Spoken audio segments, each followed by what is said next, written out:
So this video is gonna be a review of some of the best responses to Eboni K. Wiliams' outrageous comments about not wanting to date a bus driver, and then her tripling down. And the beautiful thing about a lot of these black YouTubers slash podcasters is didn't none of them like directly attack Eboni. They attacked, what she was saying, which, shows a level of, intellectual maturity. And a lot of this stuff, most of us, black men in our 30s and 40s, even some brothers in their 20s, we already understand what's going on. We already understand the consequences of drinking the feminist Kool-Aid. And I think a lot of black women also understand the ramifications, but because black women collectively, not all black women, but a lot of black women just want to side with black women so quickly and not, point out what's really going on, that oftentimes they'll just let things go without correction, and that's a problem. The only way things are going to improve is by being honest and keeping it 1,000. So I'm gonna go ahead and roll the clips and offer my reaction. But dear Eboni, that's not what you was talking, sweetheart. That's not what you was talking. You was on some talented bullshit, and you tried to take it back to the community this morning, sister. See, we can't talk out both sides of our mouth. We can't talk out both sides of our mouth, sister. We can't talk out both sides of our mouth. I didn't disagree with much of what you said today, but that's not what you said the other day, sister. You was talking down to working class blacks. You are a bourgeoisie. You are a bourgeoisie feminist, and I hope to God you wasn't engaged to a white man, because I thought somebody said you was engaged to a white man. Eboni, I better not find out your ass was swimming in the milk. If I find out your ass was swimming in the milk, I'm gonna lose a lot of respect for you, sister. Because what that tells me, if you were with a damn Neanderthal snow puppy, then you're telling me at the end of the day, you are trying to condemn black men to justify dating white. If you are an interracial dater, if you are a bunny hopper, then what you are telling me is your whole diatribe, your whole rant against black men driving the bus was a justification so you can date a white man. I hope that ain't the case. I hope that ain't. You spoke well today, my sister. So, Umar Johnson, Mr. Pro-Black, he's going to keep it all the way, black power and all that. I don't really care for all that. But the part that he talked about, the bourgeoisie, Eboni Wiliams, she's, according to the net worth assessment on Google, she's worth $3 million. I don't know if that's accurate or not. You can't trust everything on Google. But she has been on quite a few shows, Fox News. She's been on the Housewives of New York City. So she may have a net worth of a few $1 million. Who knows? But she definitely has that bourgeoisie entitled mentality. And that is one of the consequences of drinking the feminist Kool-Aid. The feminist Kool-Aid literally rots the brain of a lot of women. It gives them this mentality that they're above dating a man who they deem unworthy because he doesn't have a prestigious title. And I do agree with Umar Johnson on the bourgeoisie part. I don't really care for all the other stuff. Because when she said if he owns the bus, there was a lot of people saying, they was writing in saying, oh, you bogus for even saying that and thinking like that. 50,000 people. Right, 50,000 people did. So she tried to clean it up. And how could you do that? Everything she said dug her deeper in the hole. She started talking about everybody and what everybody else is settling for, and talking about, oh, that's basically she said, that's white supremacy if you settle for a bus driver. That's basically what she said. So I'm gonna say one more time. There's absolutely nothing wrong with driving a bus. My mother Gloria drove one for years. But could it be that Black America has been sold a narrative of average, regular, and typical being good enough for us? Well, see, that's called white supremacy. That's basically what she said. Now that clip right there was very, very problematic that he played of Eboni K. Wiliams. Shout out to Corey Holcomb and the brother who downloaded that clip, the Do Better podcast. Eboni Wiliams tried to clean up what she said by talking about white supremacy and just talking about accepting average and all this, that, and the third. In the words of Kevin Samuels, most people are average. Most people aren't going to be bringing home six figures. Most people are not going to make, 100,000 or better. Most people don't have the skill or the education. Even those that got the education don't necessarily bring home the bacon. A lot of people with degrees like myself, we ain't making six figures. I mean, I done made six figures in the past, like maybe 1 or 2 times, but I don't make six figures every year. Hopefully that'll change in the very near future. But I have a degree in political science, and my degree is worthless. I've never worked a career in political science. I'm a landscaper. You know what I'm saying? I'm a blue collar worker. I didn't get offended by what she said because I'm used to hearing entitled women say stuff like that. And unfortunately, a lot of black women with degrees believe that because they got these degrees that they're somehow above blue collar men, when in reality it's blue collar men that keep the lights on, they keep the water running, they keep the roads paved, they keep you safe when you get an emergency and you call 911, etc., etc. Please. I don't like when people sell us this idea that we all supposed to have tons of money. It's not going to happen in any race. It is unrealistic to sell black people this dream of you got to make that money. You going to make six figures. You going to make $1 million. No, you're not. I wish we could have like reverse motivational speakers. Majority of people are not going to have that.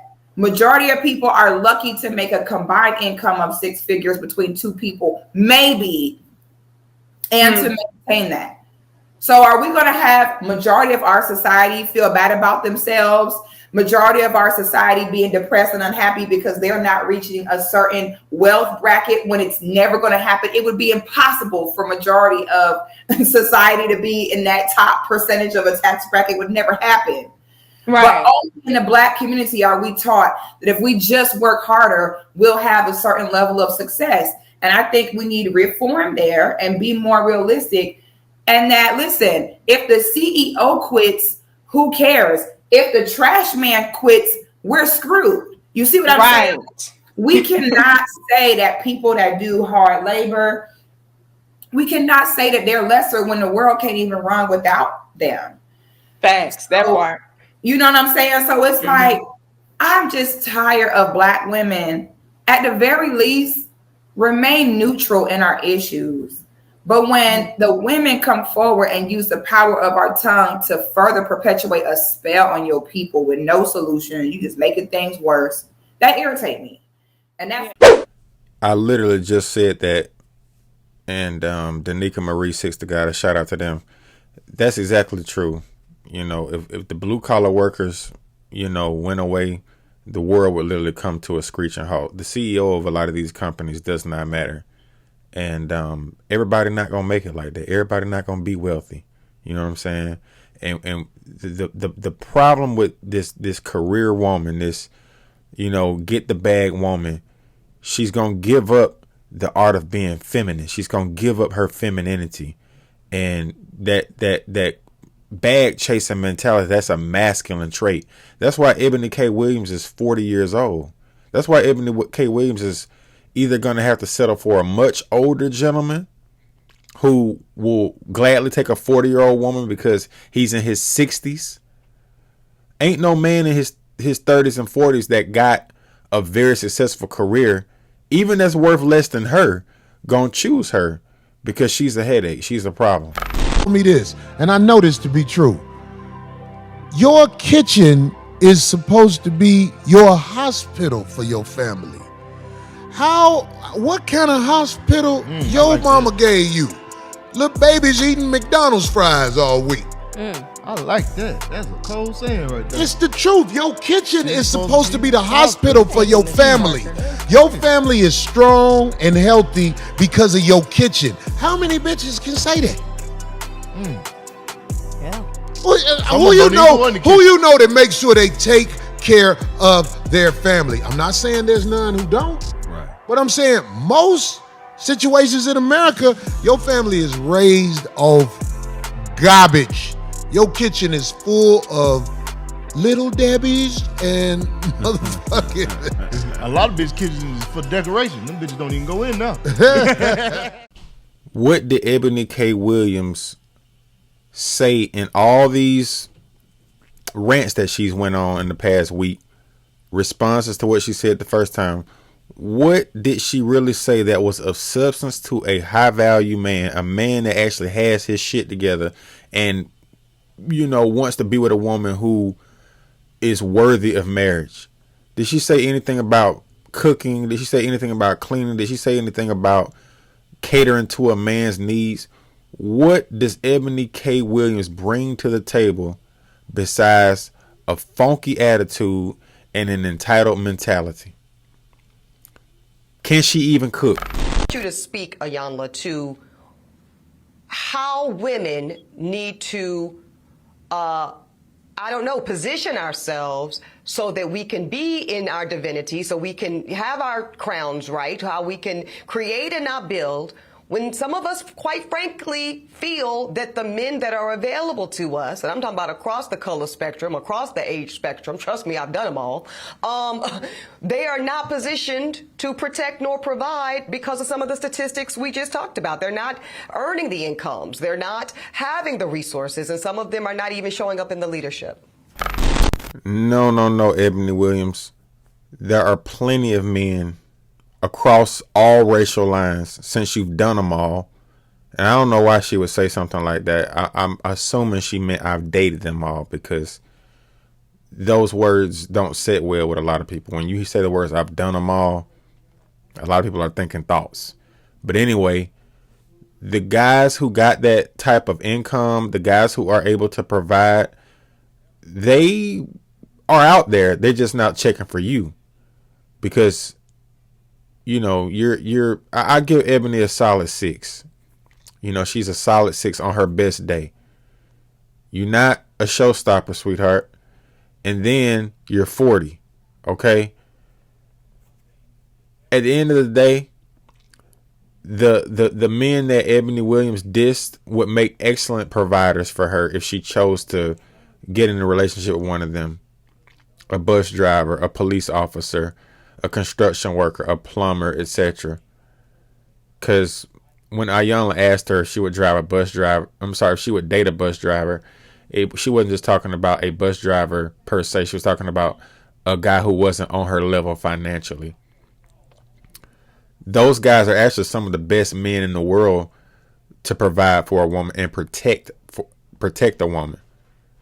But she's already been destroyed, so she can't see it. You just said something profound when you didn't even say anything. That's not intelligence. That's idiocy. And you know, I could see how people could be offended if they did in fact drive the bus, but I don't think she was shitting on bus drivers. She said what she wanted. How was her preference wrong? I agree with her being able to have her preference.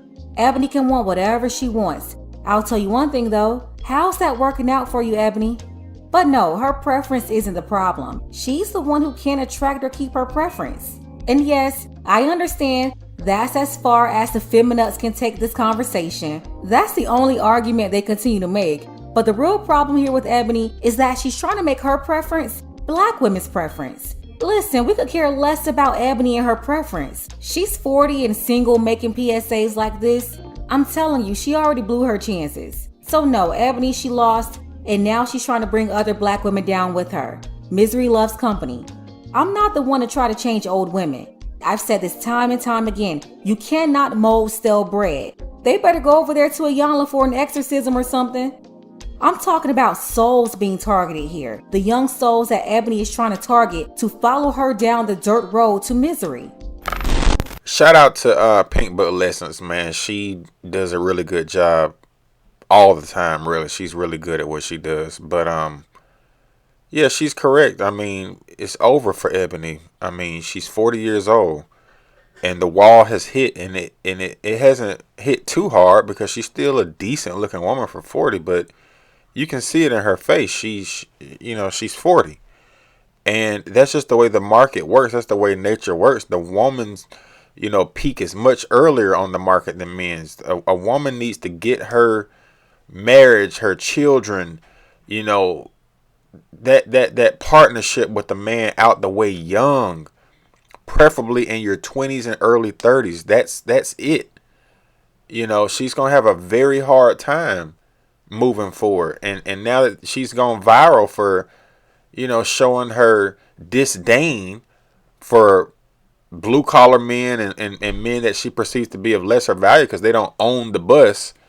It's just not a good look for her. And then she tried to bring black folks into it and deflect and with white supremacy and all this other foolishness. That ain't got nothing to do with what you said, girl. But hopefully the younger generation of women are watching and paying attention. I'm very glad to see a lot of young black female content creators, Six and Danica and Pink Book Lessons. You got Crimson Cure and a few others. It's good that the women are also pushing back because that's the only way the sisterhood can be destroyed is if enough women, start pushing back. And the sisterhood may never be completely destroyed, but it needs to be dismantled and broken up because the sisterhood, the biggest problem with the sisterhood is the sisterhood, it does not accept responsibility. It's all about praising the black woman and uplifting her no matter what she do. The black woman can kill somebody, rob somebody, hurt somebody, be dead ass wrong, but because it was a black woman, we got to defend the foolishness no matter what. So the black women need to continue to keep their foot on the necks of these hyenas, these crazy women, these delusional women like Ebony Williams. I'm not calling her a hyena, but she is delusional. She is entitled. She has been poisoned by the feminist Kool-Aid. And the younger generation of black women need to spit that Kool-Aid out because the cycle will continue to repeat itself. And it's sad to see this cycle continue for at least 2-3 generations right now. It's time for the cycle to end and get back to the basics. Men are very simple creatures. We don't ask for a lot. And if you give us what we want, life will be a lot easier. I cook, I clean, I fuck, I shut the fuck up.